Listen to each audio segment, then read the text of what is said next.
కార్టిజీలో హరిశ్చంద్రుడు చెప్తాడమ్మా ఈ డైలాగ్ మళ్ళా ధ్యాస వస్తున్నారు ఏందో తెలుసా జడ్జిమెంట్ అంటే ఎట్లా ఉందో జరిగినట్టు బాబు చేయకండి హరిశ్చంద్రుడు చెప్తాడు కార్టిజీలో ఏమన్నా తెలుసా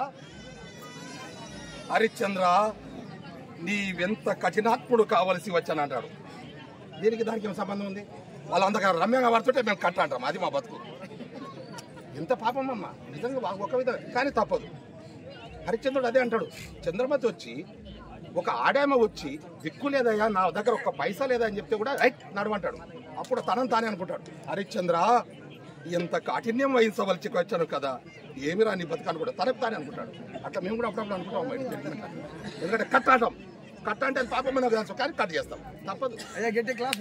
బాలరెడ్డి గారు విధించిన శిక్ష అది మరి శిక్ష ఒక విధంగా శిక్ష అనాలన్నా మరి అది ఏమనాలో మీకు లేదు సంతోషపడాలన్నా బాధపడాలన్నా ఏం పడాలనో మాకు అర్థం కాకుండా ఉన్నది సరేనమ్మా ఏ శ్రీశైలం మీ ఏ శ్రీశైలం రేడియో అండ్ స్టేజీ నటుణ్ణి దర్శకుణ్ణి వ్యాఖ్యాతను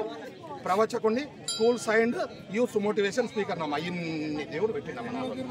తిరుమల తిరుపతి దేవస్థానం పనిచేసుకుని పెద్ద బిజినెస్ మ్యాన్ తెలుసా పెద్ద బిజినెస్ మ్యాన్ ఏదో బిజినెస్ తెలుసా మన అది ఇదే బిజినెస్ చల్లగాతి అదే నా బిజినెస్ ఏమిటి చల్లగాతి అంటే లస్సీ తొడగదు లస్సీ అమ్మ దాని వెనుక కూడా లక్ష్యాలు ఉన్నాయి మనకు ఎవరితో పోటీ తెలుసా మా ధనవాడ పక్క దుకాణంతోనో లేకపోతే పక్క మండలంతో పోటీ కాదు అమెరికా వాడితోన నా పోటీ చాపట్టు కొట్టండి సరే ఆనందంగా ఎవరితో పోటీ అమెరికా సాఫ్ట్ డ్రింక్స్ వాళ్ళతో నా పోటీ నమ్మండి నా మాట 20 క్రేట్స్ నేను వాడిని తక్కువ చేసిన నేను వాడు కోట్ల క్రేట్లలో ఎన్ని క్రేట్స్ తక్కువ చేసిన నేను మరి గిరాకీ మరి గ్రేట్ కాదా